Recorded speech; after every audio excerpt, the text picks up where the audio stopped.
Hello everyone, I am back, and welcome to a game called Undermate.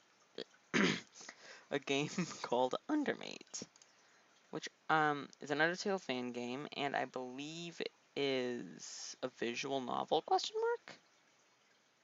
I don't know, I haven't seen a whole lot of it. So, I found this over on Game Jolt. Some I've actually just recently been. Um, and yeah, let's just get into this. Disclaimer, this AU has such genres as partial humanization and soulmates. Their presence will be reasoned throughout the game. Also, all decisions you make in the game will affect the course of events, eventually leading to different endings. That disclaimer is over. Before starting the game, please select the gender of the fallen human. I'll make myself in this, I guess. Why not? Name your human, give human a name.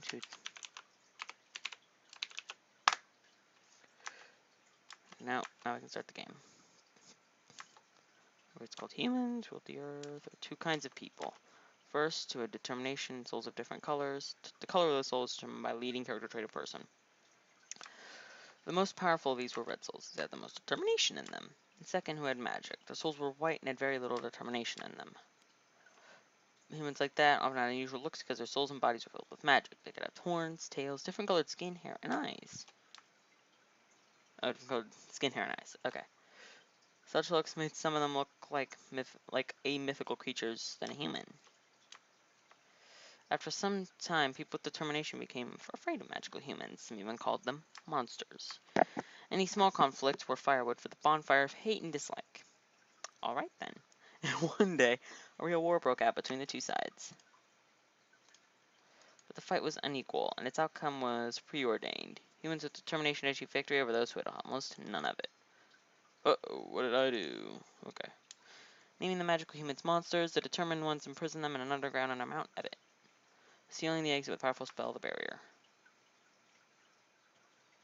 The Barrier had incredible power. It was only the soul who had lots of determination and magic together that could destroy it. But there was no one with such soul in the world. The magical humans lived underground. They have lost faith. Their hopes turned to ashes. And so it was for many, many years. Mount Ebit, 20XX year. From the time he found in the underground, the name was Frisk. He made friends with all magical humans in the underground and showed that not all the people who are filled with determination are evil. However, Frisk failed to free monsters. With a heavy heart, they left underground and nobody ever saw them again. The monsters continued to live in prison, but now a hope rises in their hearts, a hope that somebody will come and end their suffering.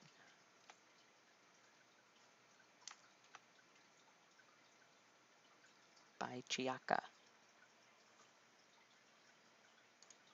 I's and L's look the same. I think that's Chiaka though. Alright. ... In this world, everybody's connected with their soulmate from their birth. Soulmate or true couple, everyone calls it differently, but the meaning is the same. It's the closest person in your life. Close to the parents, close to the friends. They understand you better than anyone and will always be on your side. Always, even when the whole world will turn away. Yeah, it's a little weird, probably, knowing that there's a strange person you're connected with from your birth, that someone is destined to you, as you are to somebody either. Many will wonder, and how can I find my soulmate? If you think about it, it could be anyone in the whole world. It's impossible to find your soulmate just by chance. That's what so-called tags are for. Finding your soulmate before reaching 16 years of age is an impossible task. Not necessarily. Like, I mean, it could be... Oh. Roll back? Oh, no, history. All about, even if you assume that it's someone you know, you can't absolutely know until that fateful age. After reaching 16, a pair of marks appear on the soulmates' bodies. They are similar, but also unique for each pair of soulmates. Only connected soulmates have such marks, and marks have one interesting feature. When connected mates are close to each other, the marks begin to glow and soar slightly, thereby attracting those in attention. I feel like this would be an extremely ineffective strategy. They're your soulmate, yeah, but then every time you're near them, you start to ache, and nobody wants that. I guess you'd get used to it eventually. However, there are some cases when soulmate can feel his or her loved one before reaching 16. He or she can feel an inexplicable attraction to the place where the other soulmate probably is. And this is the reason which worries me a lot. This is from my perspective. Alone in a small town near the root of Mount Ebbet. Although town is a pretty big word. It's more like a village. Sounds a lot like where I am.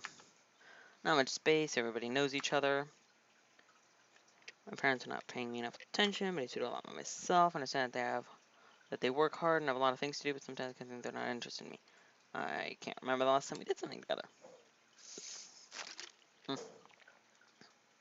We don't even celebrate the new year while everyone else does. Parents say it's just a waste of time. But looking at how happy our neighbors are during this holiday makes me feel sad. Despite my attempts to persuade Mom and Dad to celebrate even just once, I failed. Is it too much to ask at least once? I want to feel loved. Recently, I began to feel a strange feeling. Mountain. Mountain. I feel mountain. It attracts me. Is it possible that my desire to go to the mountain and my soulmate are connected? It's weird. I'd heard stories about magical people still under the mountain, but it's just a fairy tale, isn't it? I started to feel strangely not so long ago. One of my soulmates is somebody from my town. Recently he or she went to the mountain and has not come back yet. I heard the village recently lost a few people. One of my soulmates was one of them.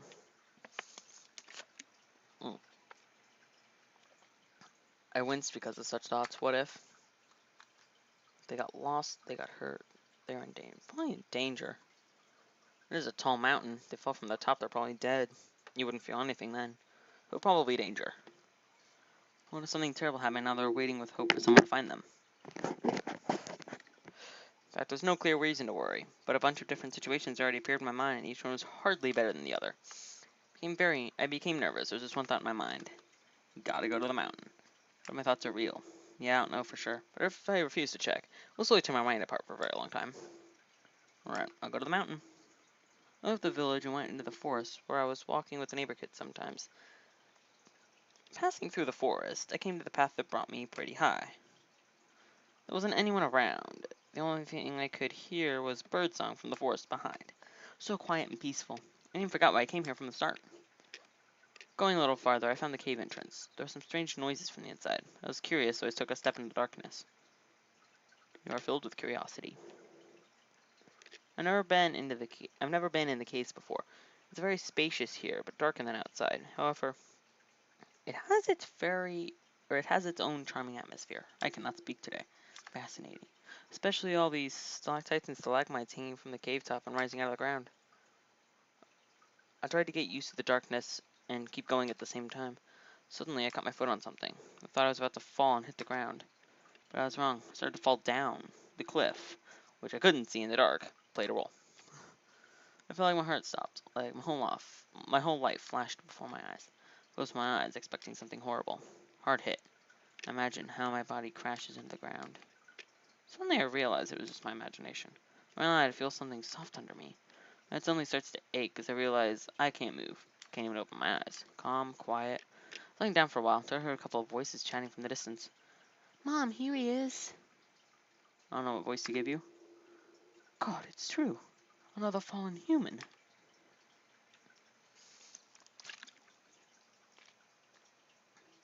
Sans? The lowercase is giving me a sans feeling here.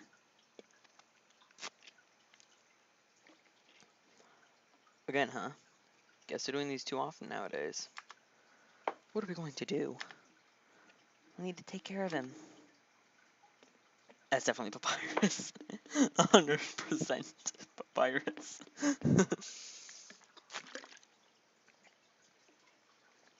I had hope. I don't know what voice to give papyrus. I know it has to be him, right? Like, come on, look at the text. I'll help. It's my duty to take care of everybody who needs it. No doubt. So it is Sans. Finding out the character. Come on, let's do it. Is it gonna be alright? Who knows, buddy? I heard last words very badly, slowly fading away. Finally, there was a complete silence. I had a dream. Is he Azrael theme? Everyone, hold on. History. I think I skipped something. I had a dream. Apparently not. Everything was so bright. I was staying somewhere high, like a mountain. I was looking at the rising sun. There were some people around me. I had laughter. Everyone was so happy. Talk about lots of things. They said my name very often.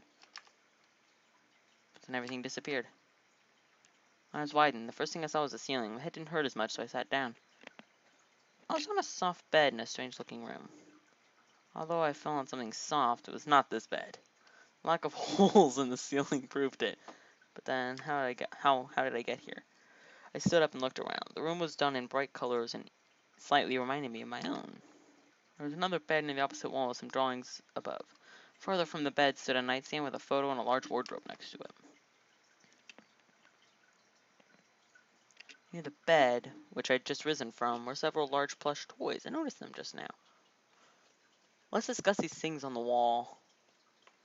That looks like, what's their name from One Shot? I don't know what that is, though. I'm probably gonna get backlash for that. I don't know who they are, but the room was bright and clean. I was worried. I don't know where I am. I tried to sort my thoughts so I can figure it all out, but no dice. After exploring the majority of the room, I stepped through the door and into the hall. The corridor was long and went in both directions. There were two other doors, also a mirror at the end of the corridor. I looked to my right and smelled the sweet scent of cinnamon coming from perhaps a kitchen? My stomach growled and I turned right without ever thinking. Walked past the stairs leading down and went to the living room. The table stood in the left corner of the room. It was adorned with a vase of dried flowers and surrounded by chairs. Wood was slowly burning in the fireplace near the right wall. I put my palms next to the fire. The flames were warm and soft, and my hands didn't get burned. Weird.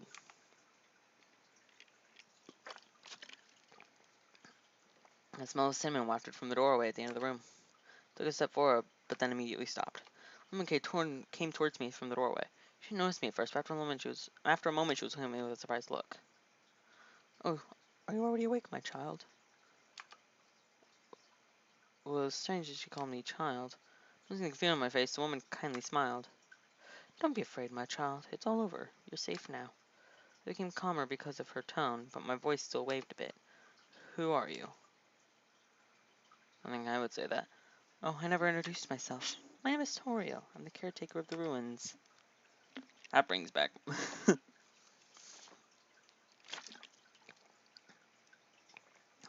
I was amused by the fact she had small horns and big fluffy ears. She looked magical, to say the least. If I am under the mountain, then all these tales about magical people were true after all? Or am I? "You fell into the underground, my child. My son had noticed it and led me to you. You were already unconscious, so we brought you here to our house. I cannot do any voice." "By the way, how are you, my child?" "My head hurts a little, but I'm fine, thank you." "Glad to hear that." Toriel paused. "My child, I have to tell you something. This is very important. It's about your fate." "My fate." "We're in the underground now. Do you know the story about the Long War?" I remembered the lines from the book in which I read about it, and quietly repeated them aloud. "People filled with determination seal magical humans underground, creating a powerful spell called the barrier." "Right. There's not any way you can get out of the underground currently. That's why you cannot go home. But someone must take care of you here. Me and my friends decided to meet at the evening so we can discuss your staying at our home. We do not want to hurt you. This is unpleasant for both of us, my child. I hope you understand." "I understand. Thank you, Toriel." He smiled again. "I'm glad that you understand the situation." I cannot do that voice. Don't even try. I noticed that the smell of cinnamon became more intense. Toriel realized too. "Oh, pie." Was it done? With these words, he quickly fled into the kitchen. However, Toriel returned in a few minutes. "I'm sorry, my child. I almost forgot about the pie. A little more and it wouldn't have been burnt." Oh.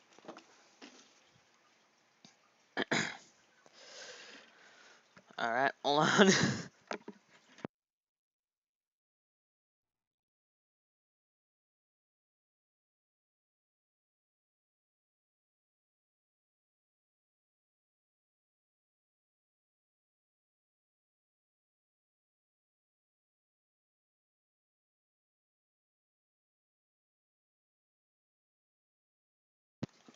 Alright, we should be good now. "By the way, what do you prefer, my child? Cinnamon or butterscotch?" I like cinnamon. I like butterscotch too. I haven't had butterscotch in a while, so cinnamon works. Whoever for cinnamon, it has a very specific taste and smell, but I like it.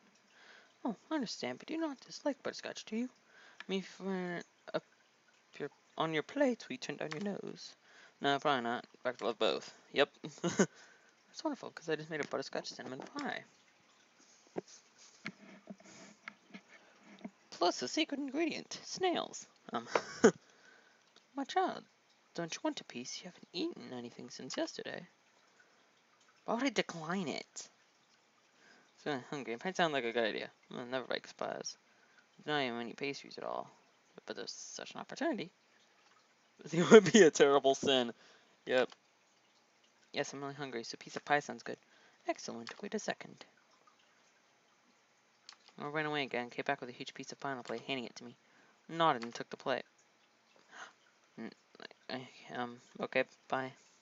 Pie looked very yummy. That smell. I didn't notice I ever started to roll. Sounds about right. I ate this piece very quickly, and then returned an empty plate to Dora. Thank you, it was very tasty. Oh, I'm happy you liked it. My child, there was a lot of time left before the evening, and I really have nothing for you to do. Though perhaps I could ask you for one request, although I'm worried about your safety. I'm changing to that voice now because it's easier to do. I've got like 2 voice pitches I can do, and I'm trying to like balance in between, so I'm just like, you know what, screw it, I'm going to try and do a different voice. What kind of request? My friend came here in the morning and forgot his clothing item. I'm worried he might catch a cold. He lives not far away. I would like to ask you to go and bring it to him. Doyle paused. No, it will be dangerous for you, my child. Forget everything I said. But you can walk around to the ruins. It's quite safe there now. And if something happens, I'm sure locals will help you. Besides, my son is there right now. Maybe we'll meet each other. But if you're not feeling very well, the best solution is to go and relax a little more. As I said, you have plenty of time. What do you think? I'll be able to. What is it? Are you sure, my child? What if you get lost? I'm worried. I'll be fine. We'll be alright, I swear. To calm her down, I gave her a patient smile. Toriel sighed. Toriel grabbed a cloth from the back of the chair. She handed it to me. I took it. That looks like a papyrus scarf. It probably is a papyrus scarf. It was soft. Very soft. Red fabric, neatly folded into several layers. My friend lives over in Snowdon. Snowdon is the second part of the underground. The passage to Snowdon is down the stairs over there. Okay. When you go down the stairs, you should follow the path. You'll see a large gate. Go through the gate and it will lead you to Snowdon. When you are there, follow the path. It should lead you right to my friend. I hope I explained everything clearly. I understand. I'll be careful. Well, please take care of yourself, my child. After our dialogue was finished, we smelled something burning in the kitchen. Oh. Toriel immediately fled into the kitchen again, and there were some strange burning noises afterward. Tried not to disturb her anymore, and by pressing the cloth tighter to my chest, walked away so I could bring it to its owner. I left the room and went downstairs, and there was a dark corridor. This is like the weirdest thing to have downstairs.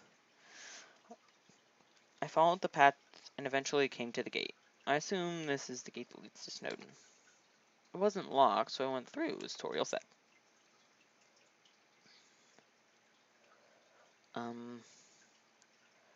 What? Why is it glowing? I could see if you like pop it open a little bit, there'd be a thing, a light there, but why at the outside?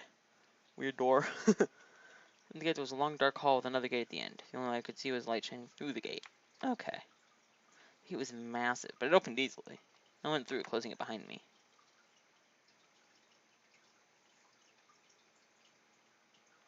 As I walked out, a cool, refreshing breeze blowed right into my face.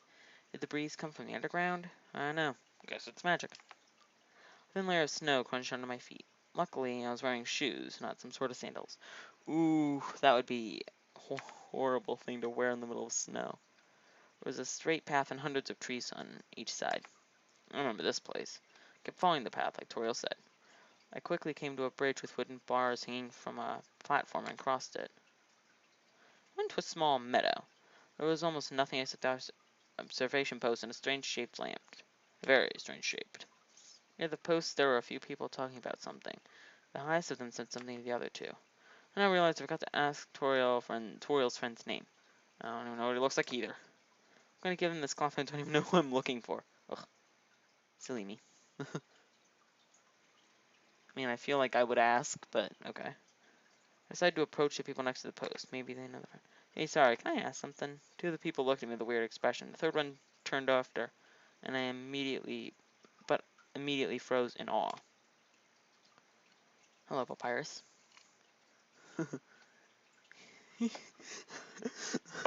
I'm so gonna fuck up the voice. I'm so gonna absolutely fuck up the voice. Human, you are. Nope, that ain't happening.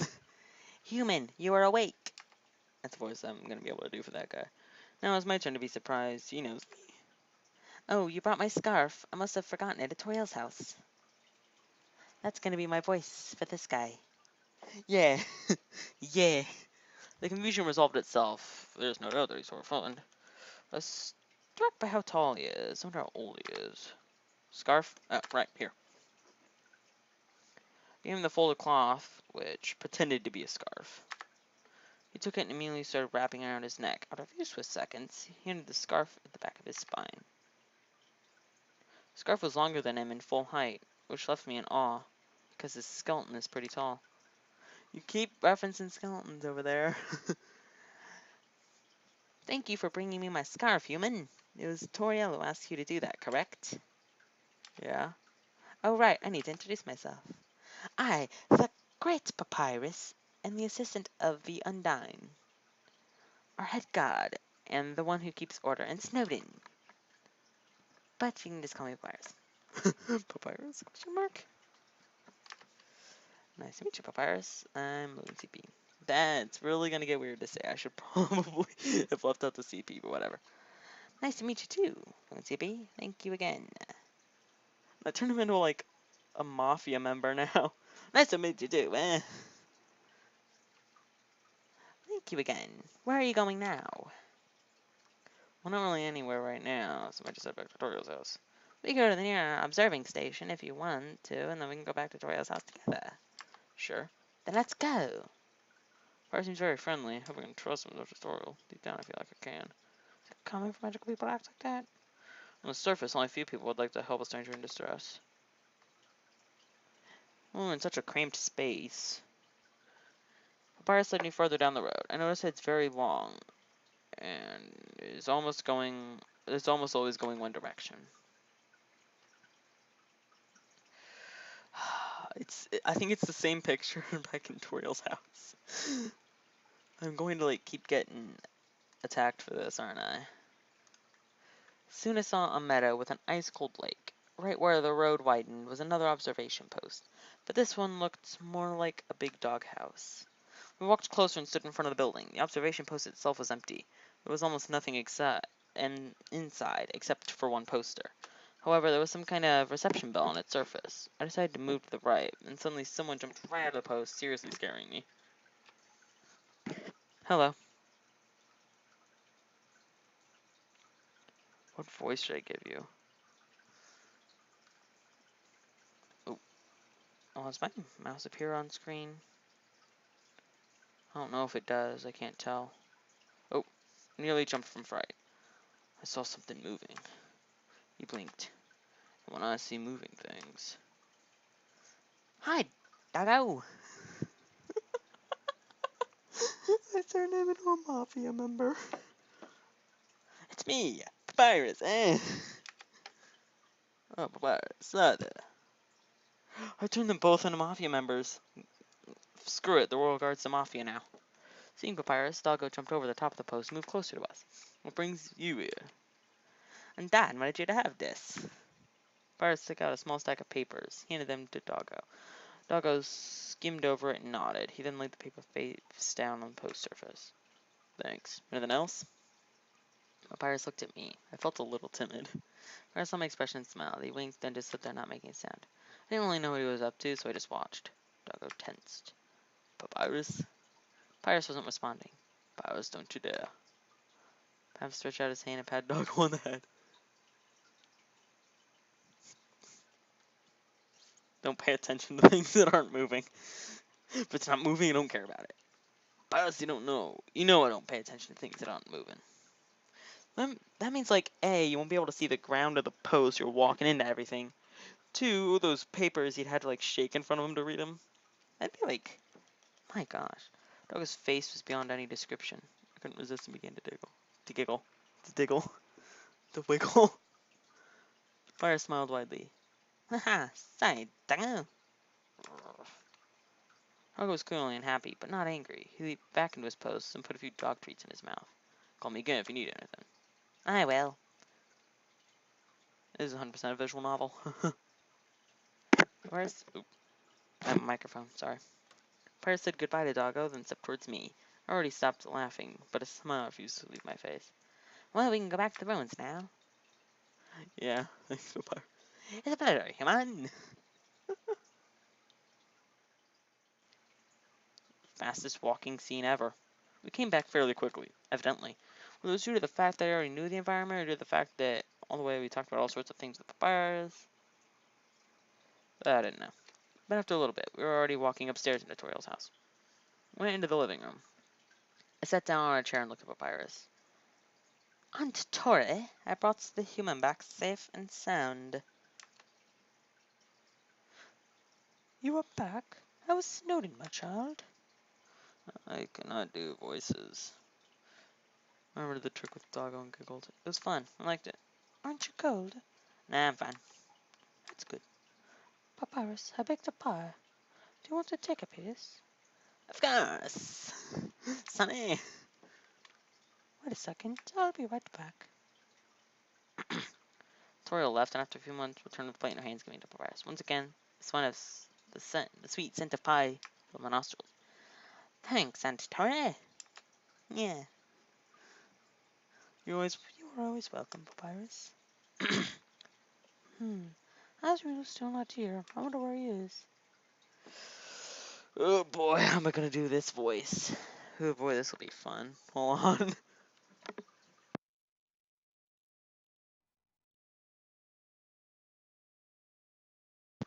I'm gonna do it how I've always heard it. Like really high pitched and childlike. Oh boy, I don't know if I'm gonna be able to do this. Here, Mom! No, God, no. Oh my god.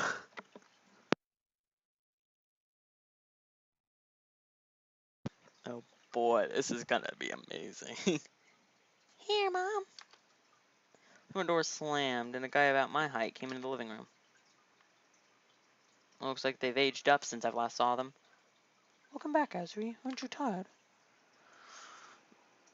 Like the Undertale animations I've seen, it was Asriel has a really like high-pitched voice.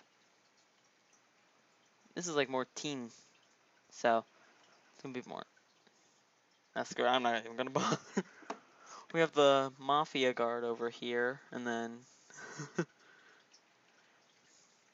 Nope, everything's fine. I turned him into Papyrus again.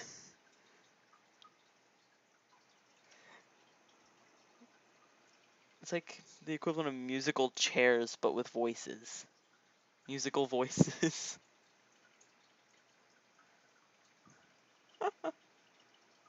Voice charades. I'm still keeping with the high-pitched voice. Nope, everything's fine. Oh, hey, awakened one. My name is Asriel. Toriel, as you already know, is my mother. Oh, God. Hello. Or hi. My name is Linsby. Nice to meet you. Same. Asriel pushed out one of the chairs and sat on it.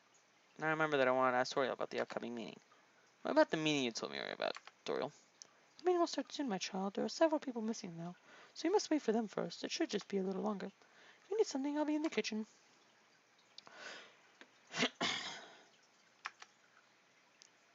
Hey, Papyrus, is Sans coming soon? It's odd he's not here. He shouldn't have come by now. We heard a rumbling sound from the hall. We heard footsteps coming up the stairs. Someone looked a little like Papyrus came into the room. Hey, am I too early? Hey, that works, I guess. His appearance just froze me up. Sans? What's up, bro? What's up, bro? What's up, bro? Sans, what's wrong with you? Oh, God. No, you mean that. I ran into a problem. It's quite, well, you know.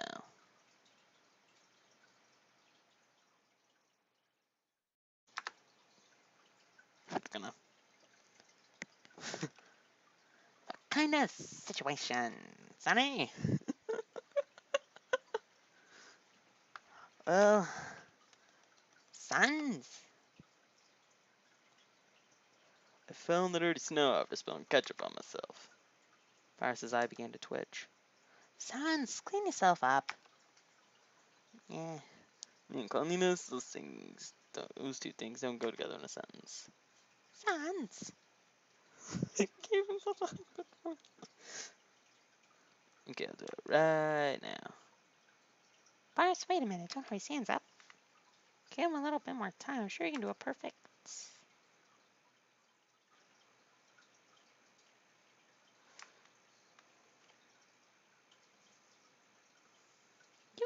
You too. Couldn't hold my laughter in. I bet, kidda. Sans, please. Okay, I'm working on it, bruh. Bruh. With these words, Sans left the room and headed down the hall. Papyrus sighed with relief. He listened to the retreating footsteps for a couple of seconds. When they stopped, I started laughing. But also heard Toriel giggling from the kitchen.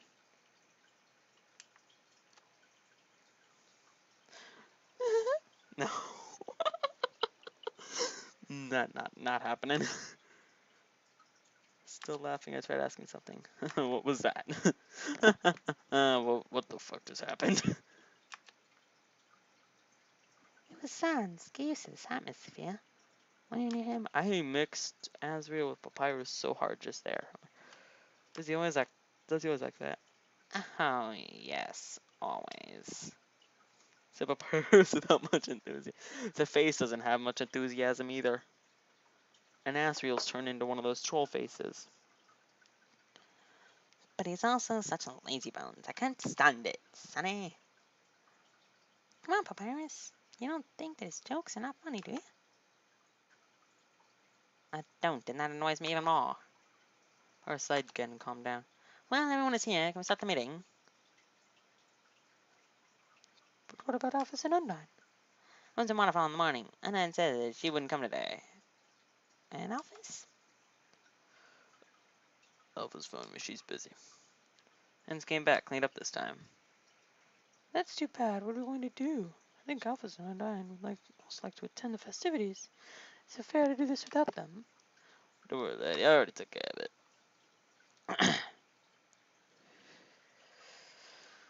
Sans went to grab something next to the stairs. It's a bag. He unzipped it. After a minute setting it up, I realized that it's a camera. Sans set the camera on a tripod and gave a thumbs up to signal it's ready. Oh, right. I forgot that you were bringing that. As for you, Papyrus, could you open the chairs, please? Okay, Mom. While Sans was busy focusing the camera, Azrael and Papyrus pushed a table to the far wall and placed the chairs around the camera. A few chairs were located on the sides, one behind the camera and one directly in front of the lens, in the center of the frame. Ready, we can start. We can start, eh? Okay. Turtle came up to me, putting her hands on my shoulders. My child, now we're going to ask you questions. You'll have to answer them. Please answer honestly. Tell us if we ask any questions that make you feel uncomfortable. We will understand if you do not want to answer any of these questions. Can I just, not answer all of them? You get no information. Okay, I'll tell you if there are any. Thank you. Now sit on the chair in front of the camera, please. I did as Toriel said and sat on a chair. Tori, Papyrus, and Azrael sat on the side chairs. Sans continued to stand near the camera. Let's do this. So it cleared her throat. Sans pressed the record button. Sans, you're already recording. Yep. Okay. Greetings, my child. We're here today to discuss the recent events related to you, more specifically your fall. As you cannot leave the underground, you'll have to stay here for a while. To better understand how to proceed, we need you to answer some questions. Are you ready? I nodded. It was a bit uncomfortable, but I hit it. Yeah. Let's begin. So, the first question. What's your name? I'm looking to be... Where do you live? Where do you live, Shani? House is located in a small village near the foot of Mount Everett. How did you get on the mountain, my child? Not so long ago, but I began to feel a strange attraction, as if the consciousness itself told me I needed to climb the mountain, that there's something special. So I climbed there, wandered the cave, and fell, not seeing the cliff in the dark. A shout of excitement slashed across Sans and Toriel's faces as when papyrus looked at each other. I felt uneasy. Is something wrong? Then spit one more question. What is the color of your soul? One looked at me intently. This question stunned me. I knew that people have a thing called soul, symbolizes your inner world. Its appearance depends entirely on your nature. The color of every determined people's soul depends on the character of the person. Souls are material, and some people can see them. I've never seen my soul. I do not know. I haven't seen my soul even once. Not sure. Interesting. Well then, we'll see. Sans? Sonny? Sans, no. Sans left hand started to rise, but it stopped, so he started lowering it. PTSD. There was a strange feeling inside. I clenched my hands and the fist on my chest and closed my eyes. It became incredibly warm. It's like that for a while when I opened my eyes. Sans, Toriel, Asriel, and Papyrus all in awe. There was a small heart right in front of me. It means that the heart radiated this warmth. It's bright red with a white outline. What is this? Is this my soul? Red. No way, Sonny! Determination! Maybe not all is lost. I sat and stared at my soul, not understanding what all this means. It didn't last long at all, and after some time just disappeared. Last question. How old are you? 15. Soon will be 16. Apparently. As I thought. And you still do not have a mark.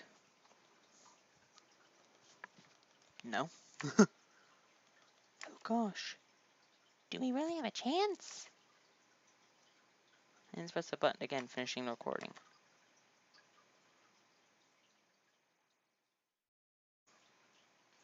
But we need to talk about something. Could you take a walk for now? Okay?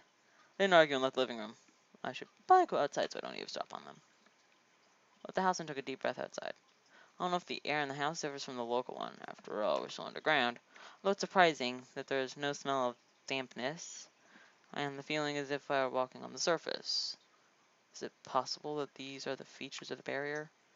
I began to walk towards the tree that's dead of leaves and started to think. It feels like I have not really been told anything. I'm so surprised. What's wrong with my soul? I guess one could answer these questions in the near future. I stopped near the tree, hearing strange sounds. Sounds like snoring. I went around the tree and looked at the source of the sound.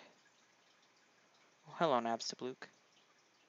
The guy was sleeping under the tree in a semi-sitting position. Pale skin, ash-colored hair. Small bruises under his eyes. He wore a long cape and had big headphones on his head. I decided not to bother him wanting to leave, but I hit the driftwood, falling directly onto a pile of dried leaves. Of course, I woke up by the guy causing this noise. Hello, Nabstablook. Yeah, I'm fine, thanks. He gave me his hand, thereby helping to rise. I brushed the remains of the leaves on my clothes. Yep, sorry I woke you up. I just gotta make him sound like the most depressed person ever. Oh, it's nothing. I was gonna wake up anyway. What are you doing here? Oh, not much. I'm just wandering around, listening to music, thinking about life. But it's not like mine matters anyway. Why do you say that? All days are the same. My whole life is the same. People say that life consists of alternating black and white stripes, but I guess my life is a solid gray line. The guy sat down under a tree. Sometimes I don't even know why I'm here. Don't say that. I said next. And sometimes that's another question too, but since we're given a chance, doesn't it mean it's worth using it to the maximum? Oh, sorry, my mouse is still on there. Uh-oh, what'd I do? That. Do you really think so? Of course. Of course. Of course. With the guy with a supportive smile. You can achieve anything if you work hard for it. Don't try to find the meaning of life, just enjoy it while you still have it. Damn, that's deep. Wow, thanks. I needed that. Glad to help. Oh, I didn't think we would introduce yourself. What's your name? I'm Napster Bluke, but my friends usually call me Bluke. Or Blukey. Smiled again. Nice to meet you, Napster Bluke. My name's Logan CP. Same, Logan CP. We stood from the pile of leaves and looked at each other. I think I have to go now. Thanks for keeping me company. By the way, my house is over in Waterfall, so if you would like, you can come over. If you want, I guess. Thanks for your invitation. See you. Bye. This would give a patient smile and started walking the other way into the dust. But he disappears. It said they have magic, so changing the appearance doesn't make it so they don't have their magic still. It still said they have it. It feels like he has gradually disappeared. Only outside though. Maybe it's my. Oh, okay, never mind. So I had to return to the house. I spent a lot of time even that. I hope they finished. I returned when Toriel and Papyrus remained in the living room. Have you finished? Yes, my child. Or I said to Azrael. Since when to Nine's house, give me the record. He also said he was going to Hotland at Dr. Alphys, sonny. Azrael's making your bed right now. My bed? She already said that you would stay here, under my care. You'll sleep in the same room as Azrael. You don't mind, do you? Of course not. So much sure. Very welcome, my child. I'm happy to help. I'm gonna rest. The time and one. The following day will be a busy one. Johnny. It's so hard to do that voice. Shame on Snowden. And I'll introduce you to Don. Not when I get the chance. Yeah. That's good. Yeah. Hey. Now see you tomorrow. HP. Yeah. Well, welcome to the family, Logan CP. Thank you, Toriel. Hold on. Okay, we're back. Sat down, chat with Toriel for a bit longer. Cutely chatted about all sorts of little things within the cloud and fire in the fireplace. It became late, wished Toriel good night, and went into the room. As he was still awake, he was sitting on the bed, drawing something on the paper. Seeing me, he put the paper aside. Hey, looking around now. Is she? Your bed's one near the closet, also the one you woke up on. In the near future, I can give you a detailed tour about runes if you want. Also, if you have any questions, you can ask me. I'll try to answer them. Thanks, Azrael. No worries. Well, now it's getting late. I'm gonna go sleep. Same here.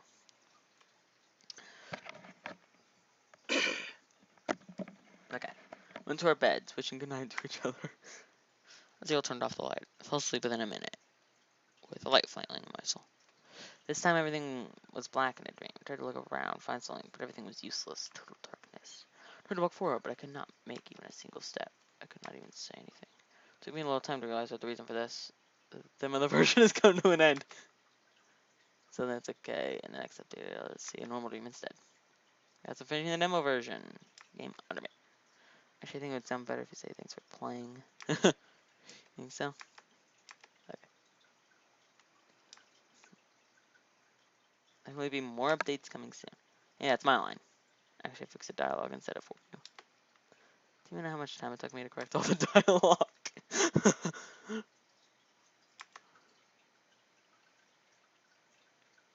What about me? I helped too. No way, I remember you. Sunny, you helped a lot too. Okay. Anyway. That's all I have for now, but stay tuned for more in the future. Maybe some teasers? Shh. Okay. For those of you who didn't know, I made the game, the story, and the artwork. I fixed the dialogue for the English version, which is what I'm playing. Never Russian version 2, but I don't speak Russian, so. With the English translation, it helped with the story. Well, yeah, and thanks for playing. See you next update. Bye, have a nice rest of your day. Bye-bye. Stay determined. And with that, we have a nice 43-minute episode here. That's all for this episode. I'll see you on the next one, and goodbye.